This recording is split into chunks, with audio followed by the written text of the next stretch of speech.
Welcome, Peter Verlezza, to Small Business USA. I am so happy to have you as our expert today in our Ask the Expert call that we do every Tuesday.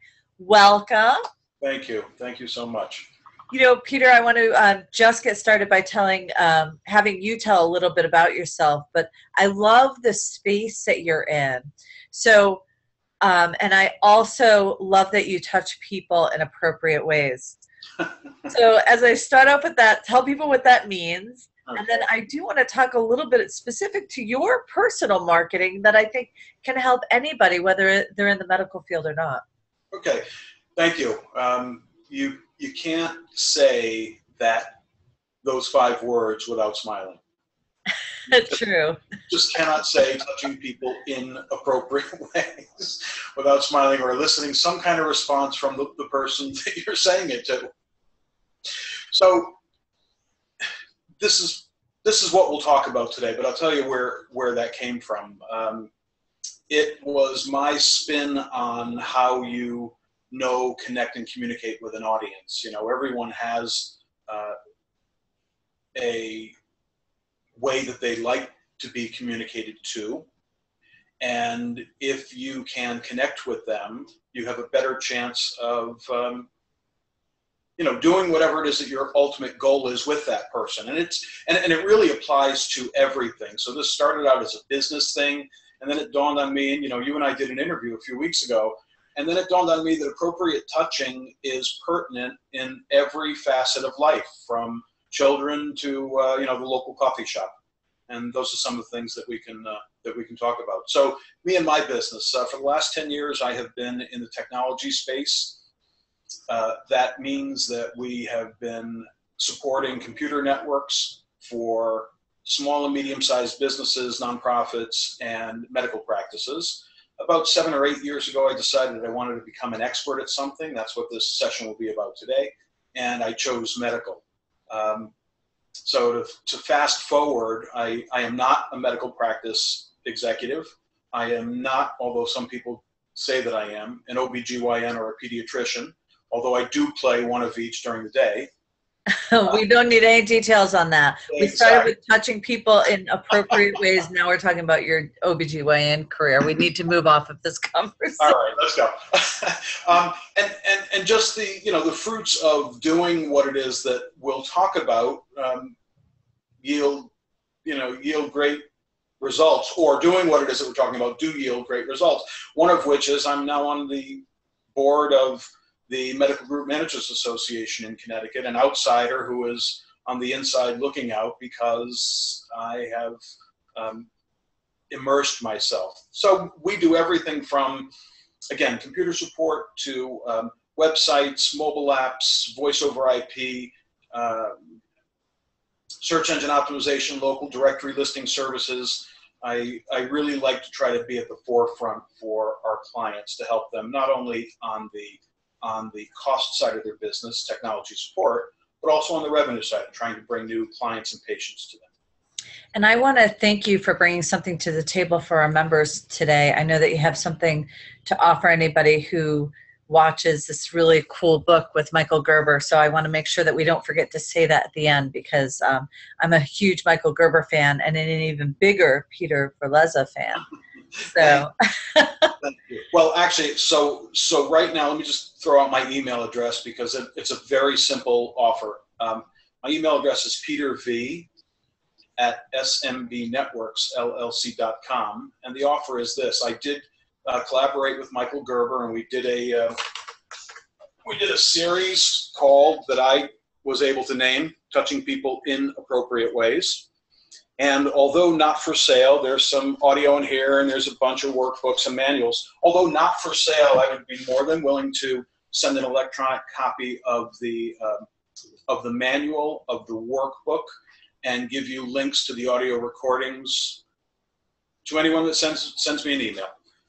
Awesome. Thank you so much for that. Now, I want to talk about that medical piece, because that niche marketing, and there's a ton of conversation in the business world. And, I love our manufacturers because they get niche marketing. They make one widget that goes and, nobody else is going to do that widget. They know what their widget does and how important that is. But I think when we get into consulting, we get into IT, we get into even some of these much bigger firms that do marketing or advertising or any type of service, there's so much competition. I think what you do beautifully is define your niche. And that's been the secret to your success. Is that fair to say? Correct. Yes, definitely. And so I'll just jump in. Yeah, please do. And we'll start. So again, touching people in appropriate ways. I wanted to be an expert in a space so that I wasn't just the same old, same old. This is about 8+ years ago, I looked at my existing client base, which at that time was only, I don't know, maybe 7 or 8 customers. And I wanted to find a common thread that ran between some of them, see if I had a vertical market or I had a specific space that I was doing business in. At that point, I had an OBGYN, a pediatrician, and an oral surgeon as clients. So I'm like, okay, I guess medical is going to be my area that I'm going to become an expert in. So I literally spoke those words to myself. Now, one of the reasons that was important was I needed references. I needed people that I could talk to about why they gravitated to us in terms of doing business and why we gravitated to them. Now, it just so happened that I liked the personalities of the OBGYN and the pediatrician. I didn't of the oral surgeon. They're no longer client. They got fired a couple years ago. Well, I'm just saying, you know what? You might as well do business with people you know, like, and trust. It is so true. And I think that firing people is really important. But I do want to just recap what you did, and I hope every single person that listens to this call does. At one point in your business, you need to stop yourself and you need to say, who am I serving and who am I serving best? Right. Because that, to the target and vertical marketing conversation, that target is probably right there and you're sitting on it and it's just sitting waiting to be discovered by you. But chances are you already have a target market and you're not identifying it and capitalizing on that. Exactly. So I think what you did is brilliant, and I hope every person listening just takes the time and assess who your best clients are, who you enjoy working with the most. Mm-hmm. And that really tends to define where you should be and where you naturally land. And that's what you did, right? Correct. And it's interesting that you mentioned that, because it dawned on me after spending time with these clients, speaking to them, getting my references, getting the testimonial from them, that the fact that they were in the medical space didn't really change anything. They are doing nothing different than any lawyer or accountant or nonprofit in terms of having computers, having an internet connection, and having some kind of line of business software that they use. So as I got more deeply into it, it came to me that the reason they did business with us and we did business with them was because of this appropriate touch. We knew who they were. We knew how they wanted to be dealt with. We knew what they wanted. So as I started to get into that more deeply to identify my market, I said, okay, I know who my avatar is, if you would. It is, and I'll just give it to you. It's a woman between the ages of 45 and 70 that runs a medical practice, that is very trusted, that is often spoken at and seldom listened to, who has not only one plate that's too full, but 2 plates that are too filled or falling over. They know technology, but they're not necessarily comfortable with it. Things are moving faster than they are able to grab onto. They want to do business with people they know, like, and trust. They want you to be in their space. They don't want to be sold to. They don't want to be marketed at. So I have all this data, and I'm thinking to myself, well, that is 90% of the people that run medical practices. So I'm going to immerse myself into their community. Again, they don't want to be sold to. They don't want to be marketed at. So why would I try to sell something to them? They want to do business with people they know, like, and trust. You have to earn that. So that got me thinking about who it is that I was going to do business with. Now, how it was I was going to connect with them was the second piece of this. And I needed to eat where they ate, and I needed to drink where they drank, and I needed to sleep where they slept. And that's all figurative, of course. After the OBGYN comment, where's your wife? She's in the back room editing you. Like this whole section is coming out. But, I think what you're talking about is so important, and we do this with our members too. It's that psychographic. Right. And I was just reading for the second time, Growth Hacker, the book by, I can't remember this young guy's name who wrote it, but it said, the best marketing strategy is first a marketing strategy who not only delivers what you need, which I know that you deliver so much what these professionals need, but also that understands where they are, what they do, who they are. And I think that's what you're describing is so important for every business owner. Correct. You made a very important point earlier, and that is you as a company, as an organization, already have an ideal client. All you have to do is open up your eyes and look at who it is that you are doing business with, why it is that you like them or that each likes to do business with the other, and grab onto it and become better at bringing in the people who you want to be associated with. And that's, again, in every form and aspect of life. So, Peter, can I ask a question on that front? What if you do that and you don't like what you find? Look somewhere else. Yeah, sometimes we see that. We see clients who they've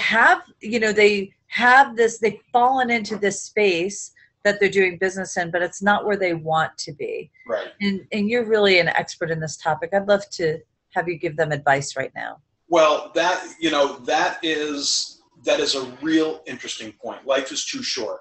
So I am not suggesting, I mentioned earlier that I fire clients. It's literally 1 or 2 a year. We have there's a couple of great books out there. One of the books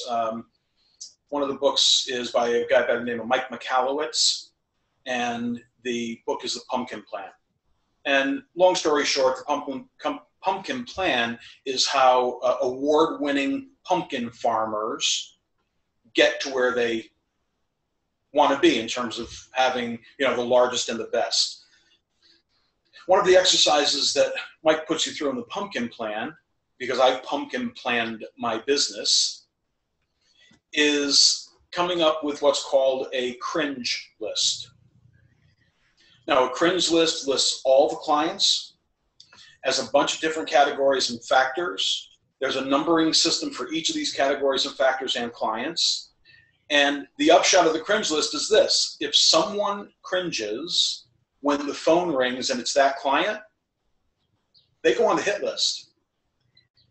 I want to do business with people that I know, like, and trust also. So to answer your question, if I'm not suggesting somebody gives up their whole business, but it is a two-way street. I want to like what I'm doing. I want to like who it is I'm doing it with. And I want to like the reasons, trust the motives. I want to like the reasons that we are doing business with each other. So if you're in a space that you don't like, and don't suggest that you give it up, I do suggest maybe you find a space that you do like. And in my case, there are certain professions in terms of medical or certain specialties that I just don't like the personalities. So I stay away from them. Yeah, I think we could probably do a whole nother Ask the Expert call just on the topic of what are you doing today if you're selling typewriters? There's some businesses have to morph and change, and I think it goes to that same conversation. So I want to kind of get you back into your zone, because I know I plucked you out there, Peter. But so talk about, let's go about vertical marketing and what that looks like for you. So identifying your market, look at who you think your best customer is. Where are they located? Are they male or female? What's their name? What are their physical attributes? Now that sounds a little bit silly, but you want to get everything. Are they overweight? Are they thin? Do they have long or short hair? Are they balding? What kind of clothes do they wear? What's their average age? What's their occupation? what are other identifying traits? You're trying to appropriately touch an audience. You need to know as much about them as you possibly can.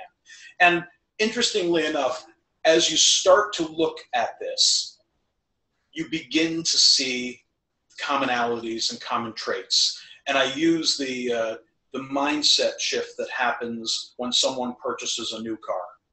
So you're researching to buy a car. You finally narrow it down to the make, model, options, color, and the dealer. Now, for all this time that you are looking for the car, they're never on the road. You are like, what a choice I made.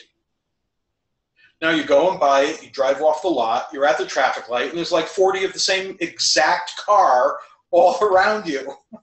The information is out there. You have to get tuned into it. You have to open up your eyes and you have to just focus in on who your best customer and clients are and how you can get to where they are or bring in more of them. So that's the first part of vertical target marketing, is identifying who your avatar is or your ideal client. Question? No, this is great. So,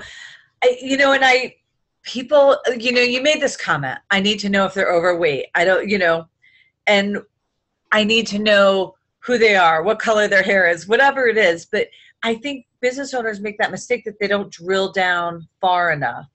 And by drilling down to those psychographics, who they are, why is that important? Again, for me, it's about connection. It is about being in the same place. Now, one of the things, and I have heard this as a comment, not so much a criticism, is you're setting yourself up to, I can't even think of the right word, but to mirror the person who you're doing business with. Oh, chameleon. You're almost becoming a chameleon. Well, the best relationships, in my opinion, business, personal, and otherwise, are usually of like-minded individuals. So I use, again, appropriate touching, and I'll use a pediatrician. If I go into, what's appropriate in a pediatric office, well, I'll tell you, maybe I don't know what's appropriate, but I know what's inappropriate. So I go into a pediatric office with my 4-year-old, and the only four-year-old I have is a grandchild. But I go into a pediatric office with a 4-year-old, and if a provider comes out of their office and they smell like smoke or liquor, that's not appropriate. Yeah, heck no. Right? So you have to know your audience. Now, will they not appeal to a certain population of the market? Yes. That's okay. So if you're willing to have a very narrow niche or do business with only a certain type of people or individual, then God bless. Do what you have to. If you want to broaden that horizon, then you need to identify who it is that you're working with. I want to share a couple things that we teach people around this this particular psychographic and understanding the psychographic. If you know someone's a coffee drinker, let's say, that they're going to be at Starbucks, or this is an important piece. But so Tony, if somebody is overweight, that sounded crazy when it came out of your mouth, but there's some real truth to it. This person is probably going to be if it's a female overweight person, they're probably going to be at Curves or Weight Watchers, or they're struggling with their weight because they have too much stress and there's some pieces, or they're busy, whatever that is. So you kind of, the psychographic lends a little insight into how to market and what to market and where to market. And I'll give you a really great example. What company was it? It was Dropbox, I think. When Dropbox first, maybe it was Snapchat, but when they first launched, they went in and they posted things on Reddit, right? But when they went to Reddit, the first thing they did is they studied, how did Reddit communicate with each other? What was the sense of humor that was inspired in that Reddit environment? And so when they went to post, the reason they were so successful is they understood the humor and they adapted their marketing and their message to that style of humor. Now, I think you have to Tony Robbins said it best when he said that when we take the time to connect with someone, when we breathe at the same level as they breathe, we match our breath, when we speak at the same speed as them, if they're a close talker and you become a close talker, exactly, you automatically give that person something in common with you that they can connect with, that kind of gets rid of all the other nonsense and allows you to really just talk about how you want to help them. And if you're not out there to help them, don't be on this call, because that it's really about helping people. If you're not helping solve a problem, you're probably in the wrong business, right? That's exactly right. That's exactly right. And that is the basis to everything that we're talking about. Finding that common thread, or in this case, that appropriate touch. So as an example, and I got a bunch of silly little examples. They're pet peeves of mine. I will go into a coffee shop. I will ask for really simple order: a medium black with anything that causes cancer in laboratory rats. Now, I'm safe, by the way, because I'm not a laboratory rat. So anything artificial. I will get handed my coffee and I will say thank you.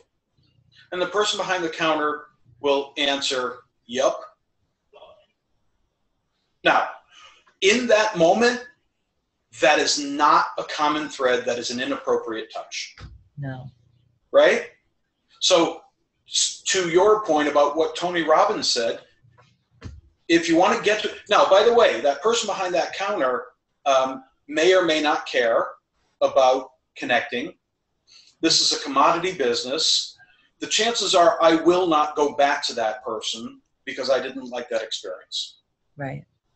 So it is important to get as much intel as you can, or at least be mindful and aware, so that the things that you're doing, if it's important to you, the things that you're doing are allowing you to connect, know your audience, and connect with your audience. So moving to a second piece of this, my audience is all about experts. Again, they don't want to be sold to, they don't want to be marketed at. So since I'm not a medical doctor,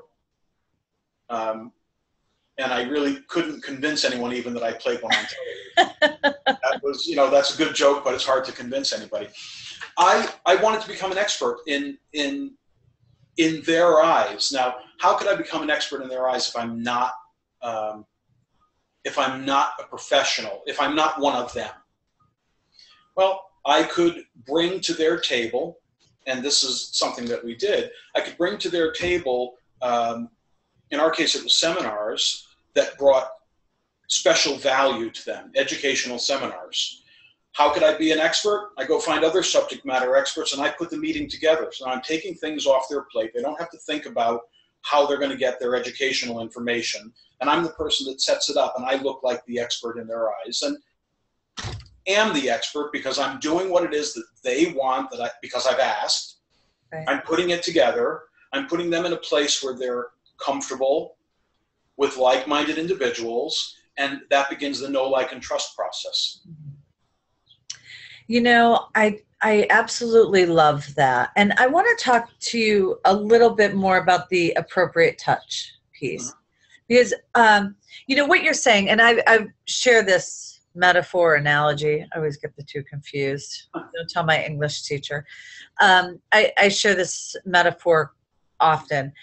If you have a slice, you've developed a slice, golfing, and you're going to hire a pro, you have 5 advertisements for golf pros in front of you. If one specializes in a slice, what is the chances that you're not going to hire him, right? I mean, the truth is, if they specialize in what you deal in, you're already closer to the sale. And I think that's the power of niche marketing. I'll share the story of a friend of mine. When I first started Small Business USA, my girlfriend's husband he still owns an automotive center. And so I said, Frankie, I'm going to give you this program for free. I want you to try it. You're my core customer right now. And he said, no, I was giving it to him for free. They're very good friends of mine. You know what he said to me? Colleen, I appreciate this free offer, but I just met this guy last week that does marketing.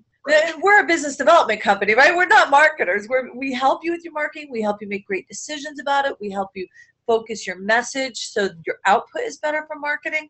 But we're not a marketing agency. But he said, Colleen, I can't accept your free offer. I love you very much. But this company, they specialize in automotive centers. And he pulls out his laptop. He shows me all of these things that they specialize in. Now, did the guy help his business? No. Right. But exactly. The challenge is he understood him. You look at me, and believe it or not, some might not know this, but I ran the automotive centers for Montgomery Ward. Right? Who would have guessed? I probably had more knowledge than that guy. Right. Right? But because he had done his marketing and his vertical marketing so well, and he knew who he wanted to talk to. Mm-hmm. And I'm certainly not saying anybody who isn't in that niche there's no way that you could be in that niche and not have more information than other people who are not. It's just the nature of choosing that niche. But what I'm sharing is I couldn't give away a program for free to a friend because of niche marketing and really strong vertical marketing and that touch, right? So I think it's so important. But I want to kind of get back to this appropriate touch thing, because I think there's a little more to say here about how a business owner appropriately touches their customers. Yes. Yeah. So walk me through that. All right. So I'll give you some examples that we use, and I'll give you some real life, everyday examples. We know who our avatar is. We know some of the details that I mentioned earlier, where they eat, where they drink, where they get together, all that good stuff. They're relationship-based people. They, again, want to do business with people they know, like, and trust, blah, blah, blah. So on a regular basis, on a quarterly basis, we will send out, for no particular reason, we'll send out a little gift to our clients. We will acknowledge birthdays. We will do things that, now I am assuming, but I know who my market is. We will do things that they feel are appropriate touches to allow us to connect. So now let's use an example of a local bagel shop. I have one. Unfortunately, they went out of business a year and a half ago. I don't know why they went out of business, but I just find it very interesting. So the first time I went into this bagel shop a couple and a half years ago, it happened to have been around this time, and I walked in, and I'm the only person in the place, 6 a.m. The woman behind the counter, mid to late 50s, she sees me come in, and the first thing she says to me is, "Hey, buddy." Now, I don't know about anybody else on the call, but that doesn't feel even like normal to me. Hey, buddy. I mean, I always get honey. Hi, honey. Honey, and honey is almost a little bit better. You know what? How about good morning? Uh-huh. You don't know anything about me, or welcome, or anything else. So it's, hey, buddy. So now, I'm hearing a disingenuous greeting. It's like, let me say something, because here's this person walking in. And this is me. I mean, I've been around for, more years than I'd care to mention. So now I walk up to the counter. I'm the only person in this place. And I say, I will have a medium black, blah, blah, blah, cancer laboratory rats. I'll have a medium black coffee and toasted everything with cream cheese. Oh, that'll be to go, by the way. Okay. A few minutes later, there's now 3 people in the place. The bagel comes out. I hear her say, everything bagel toasted with cream cheese. Now there's 3 people in the place. And, all right, okay, I'm going to give her the benefit of the doubt. I leave, take my coffee. I had made it. I leave, and I get in the car, and it's an onion bagel toasted with butter, which is really very close to what I ordered. All right, so now the second day, or the next time I'm there, same order. It is to stay. It gets put in a bag, and again, I go through the whole thing. So the third time I'm there, early in the morning, I see the owner in back, and she says to me, "What would you like?" Of course, in my snarky little way, I say, "Why don't you give me whatever you want, because it doesn't matter what I like." Well, I think I know why that bagel business went out. Well, just saying. So what's an appropriate, and I had this conversation with these people. They had a new employee come on. This woman was gone. This was a 20-something. We were having this conversation. I, made her laugh about all this good stuff that we're talking about now. And she said, so what could we do to change how we engage our clients? I said, I don't know, maybe ask my name. Let's start with that. You have a point of sale system. You can put somebody's name into it. Wouldn't it be better to say in a bagel place full of people, Colleen, your bagel's ready, instead of, everything toasted with cream cheese. I'm like, I don't have any idea what I did 5 seconds ago, let alone what I ordered 3 minutes ago. You just knew it wasn't an onion bagel with butter. Yeah, exactly. After I ate the whole thing, dripping butter on me. It's so much easier to get a big glop of cream cheese off your shirt than it is to get butter drips, which is why I go with the cream cheese. So she did 2 things for that place. Now, I think it was too little too late. One of the things that she did was she asked every person her name, their name. The second thing that she did was she wrote it on either the to-go bag or the receipt that was on the tray if it was to stay, and drew a happy face. That's like 10 seconds worth of work.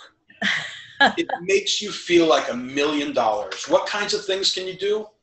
There's lots of things that you can do to make yourself, better isn't always better. Better and different makes you unique and makes you a lot better. If someone were to ask me what's my unique selling proposition, I'm not going to say, we monitor your network 24 hours a day, 7 days a week, and our people listen to your problems and they respond. Like the next guy's going to say that too. It's like, what? So what? What is your unique selling proposition? Well, my motto, which kind of fits into it, is we build long-term committed relationships with raving fans. Everything we do goes to that statement, long-term committed relationships with raving fans. We answer the phone within 3 rings. We will work on your problem within 15 minutes. If we don't fix your problem in the time specified, you don't pay us. If we don't meet our service level agreements, you get a credit. You've got to put some skin in the game. The point is that you could find those things that will engage that audience and make them your raving fan so that you're not a commodity. I love what you said when I just want to, I think it bears re-mentioning, but you said you were talking about birthday cards and all these, soft touches, phone calls, thank you letters. It's interesting because there are a lot of one-time service providers that are members with Small Business USA. And I always, and they're like, well, if I send them a birthday card, they're not going to buy another couch or whatever for, 10 years or 6 years. So that's probably a waste of my money. No, that's not a waste of your money, because 1, they are going to buy another couch from you in 6 years. And so you've now invested maybe $5 in maintaining a relationship over 6 years by doing so.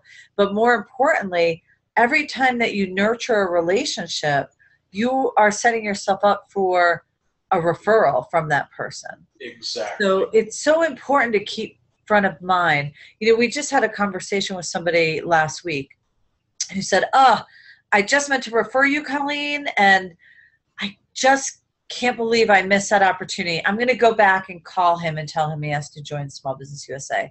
Right. And it was, had we not had this routine of being present, Mm-hmm. that wouldn't have happened. That would have slipped through the cracks and we wouldn't have had a new member.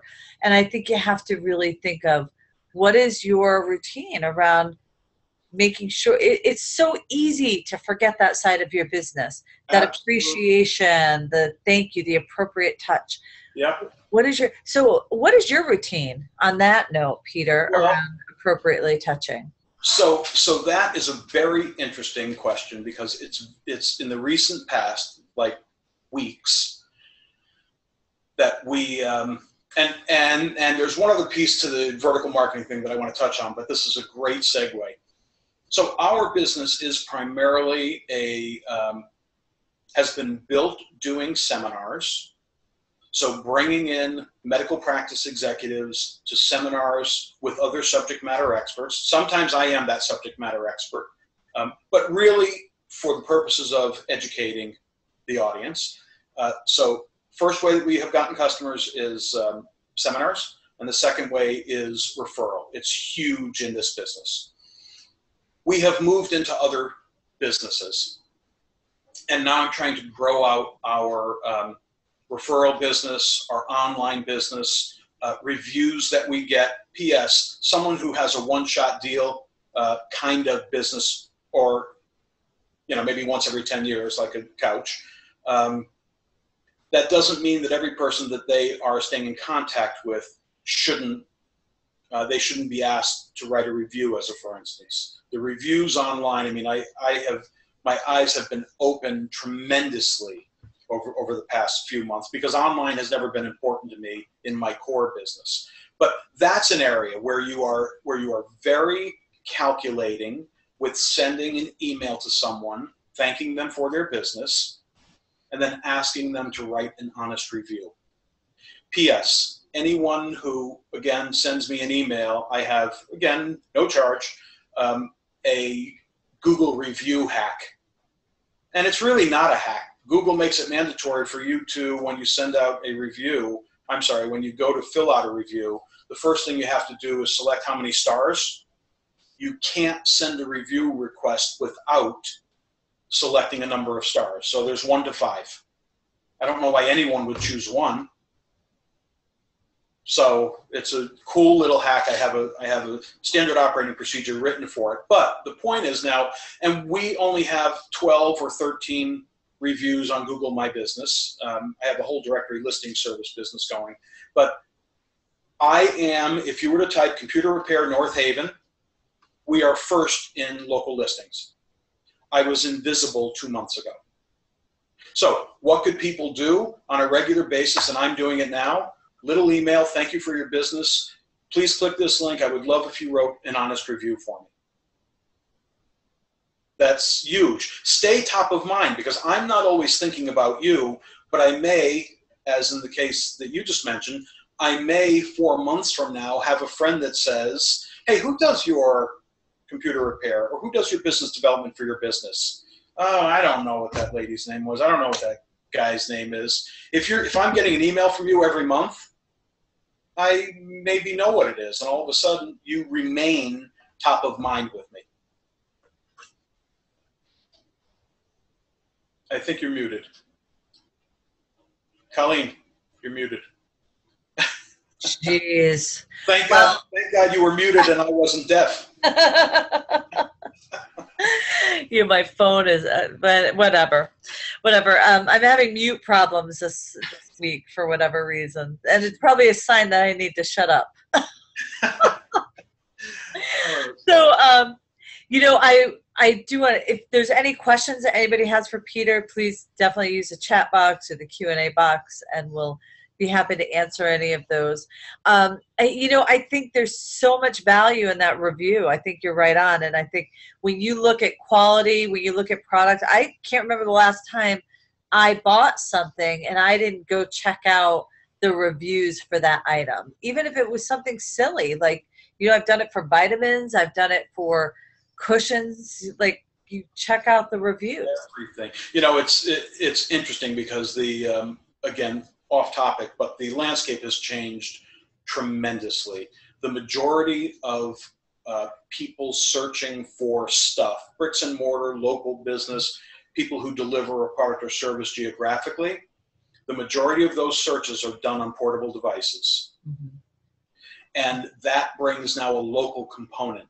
So if I'm on my smartphone, I don't even have to type North Haven. If I'm looking for, dog grooming, the phone knows where I am. The local directories are returning the most relevant results to me. And I'm looking, okay, I see 12 reviews, 12 5-star reviews. That's great. Let me call them. Click, connected. I read the reviews. I call the place. Yeah, it's huge. The landscape is changing, which actually is a good segue to communicating with your market. Okay. So I have identified my market. I know who they are.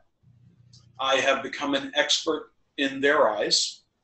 And by the way, one of the things I think it's a little thing, but it has huge return. And if, in my case with medical practices, one of the ways that I become an expert in their eyes is knowing their jargon, their phraseology. You know, you have to know what a super bill is, and you can't call a doctor. You can't call a person who you're serving necessarily a doctor. They're called providers. They have a very specific number, that a National Provider Index number, and that's how we base how many people will be serving in a practice, by the number of providers. So if I walk into a medical practice and I say, how many doctors do you have? That's a red flag for them. I'm not connected to their space. I don't know how they communicate internally. Mm-hmm. So that's becoming an expert to the market. Now communicating with the market. So we're a technology business. I told you about all the different things that we do. I have, in 8 years, I have never sent an electronic newsletter. Every month, and we're up to about 600 now, every month we send a 4-color hard copy newsletter, snail mailed to 600 prospects and clients. Now, why do we do that? Because I want to appropriately communicate with my market, and they have told me, because I've asked, we don't like email newsletters. I want to be able to take something home with me. Mm-hmm.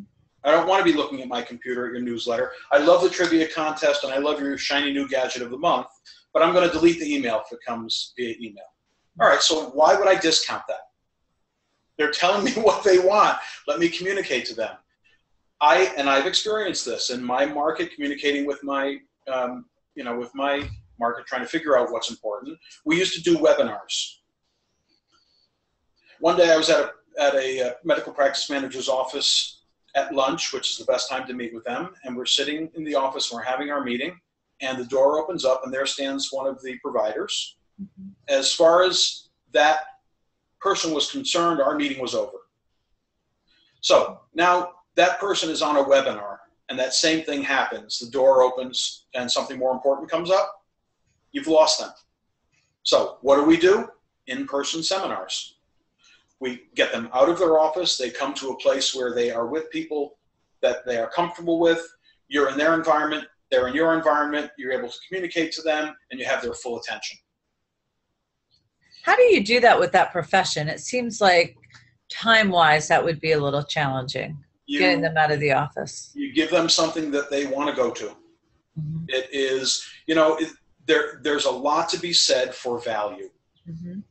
And in some cases, and we go back to your story of your product being free, there are some seminars that we charge for, because when someone has something given to them free, it has zero value. There's a give and take on that. But we have done very successfully seminars, in-person seminars. Our best was last August, so almost a year ago. It was a cyber crime seminar, and we had just about 100 people there. It was a grassroots, bring people in, 100 different attendees. They range in size from 30 to 40, but it's a highly, highly targeted niche market. And by the way, just an aside, once you get good at the communicating with your market and you're able to put butts in the seat, as I refer to it, you can sell the right to have other people at that seminar through sponsorships and vendors. They would, they don't know how to do it, and you've got 40 of whatever your target market is sitting in a room. Co-sponsor it with someone. Give them 5 minutes at the podium, and they can do, whatever they want. So communicating with the market. In our case, no email newsletters or hard copy. We do seminars, not webinars. We, again, some of the soft touches, an inexpensive gift. It's a something to keep us top of mind. It's attending their meetings. It's being involved in their associations. It's helping with the things that are important to them to further the relationship, not your business. And that sounds kind of out of both sides of your mouth. You can earn the right to someone's business, trust, and respect. You shouldn't be trying to earn their business at the outset. It's a minor, it's a minor play, but your motives should be, again, if you care about the long-term committed relationships with raving fans, your motives should be toward that mantra. In our case, it is. Everything we do speaks to that. Is this going to further our long-term committed relationship with this client? And P.S., I want people to love me or hate me, because the ambivalent, I become a commodity to. This is great, Peter. We're running out of time, so I just want to wrap up. And if there's no questions, if you could I just want to ask, I don't see any questions yet, but I got a couple like write-ons and texts. I don't know if you saw, my phone was kind of blowing up a little bit. Great point, that kind of stuff. So thank you, Peter. But if you could leave us with just 3 things that you would tell every business owner that's watching that they must do when it comes to vertical marketing, what would it be? Targeted and vertical marketing. Sorry. Well, the first is dive into knowing and understanding who your market is. Really uncover that. Peel back the layers. Recognize who they are. Recognize why they are. Try to figure out why they're doing business with you and why you like doing business with them. That's very, very big. The second would be connect with that community. Connect with them in however many ways you can. Know where they, again, live and play. And by the way, in a lot of cases, that is even online. So if you are a baby boomer, chances are that you have Facebook as one of the big things that you are focused in on. People say, oh no, all the young kids are using Facebook. Yeah, no, it's done. They've moved on. You need to know that. So you need to be able to connect with them in places that they are. And the third thing is communicate with that market. And you've got to communicate with that market in ways that are appropriate. Now, I am a jokester. I know where the lines are. Sometimes they're gray, but I know where they are. And if I'm with my grandchildren, there's certain jokes that I'm not telling. And if I'm with my mother, there's certain other things that I'm not talking about.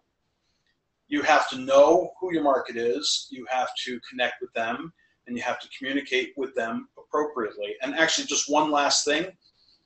The things that we're talking about today are not only related to business. This is your children. It's a stranger on the street. God made closets for people to hide stuff in, and everyone has a closet.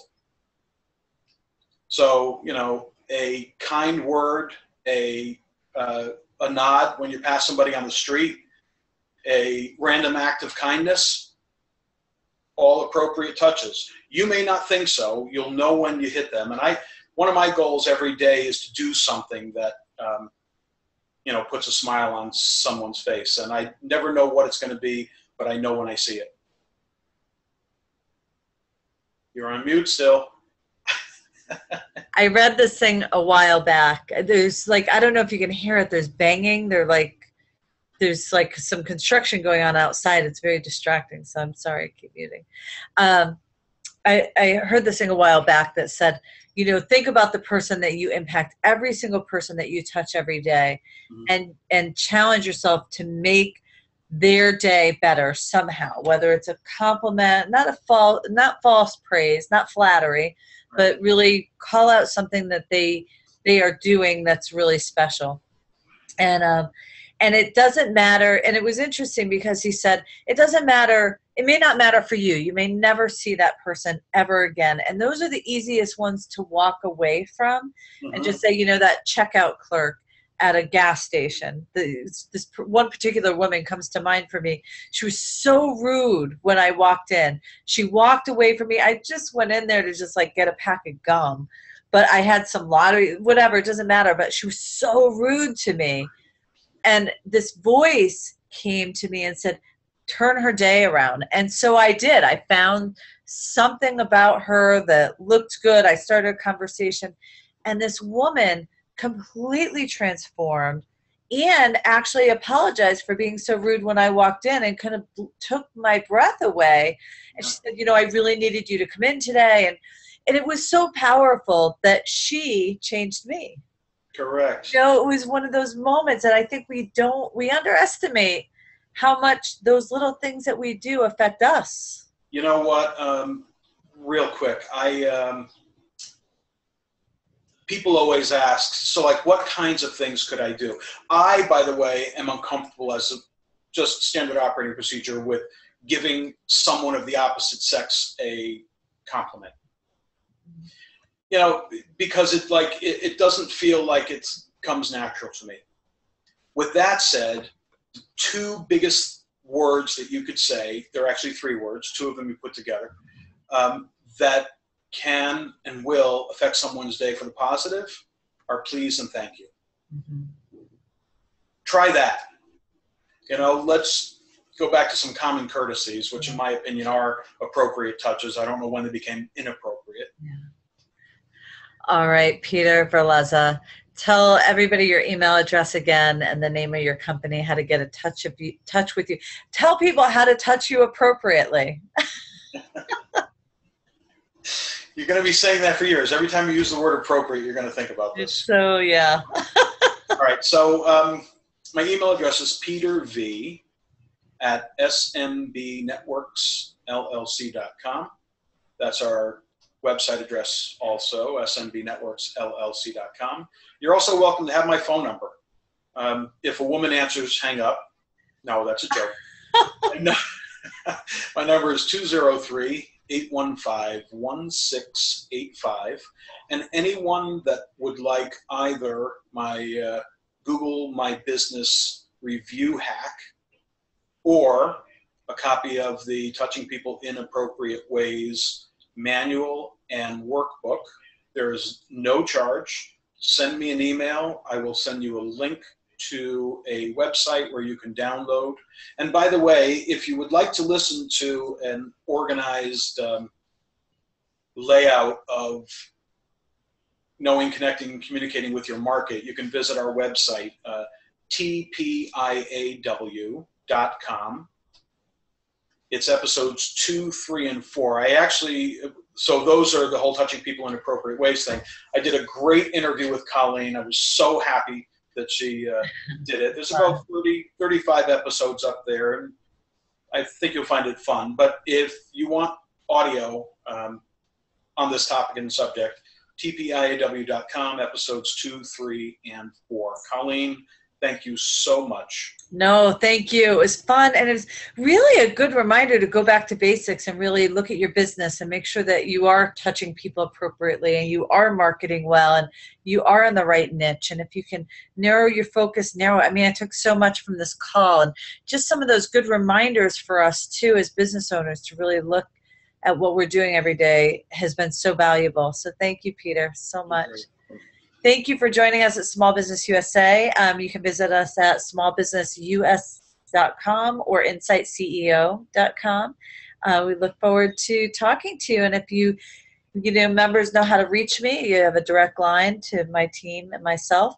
But you can also find out more about Small Business USA at info@smallbusinessus.com. Thank you so much. Thanks, Peter. Thank you. Have a great day. It's been a pleasure, as always. We'll talk soon. You got Bye. it. Holding you to lunch, by the way. You got it. All right. Bye. Bye-bye.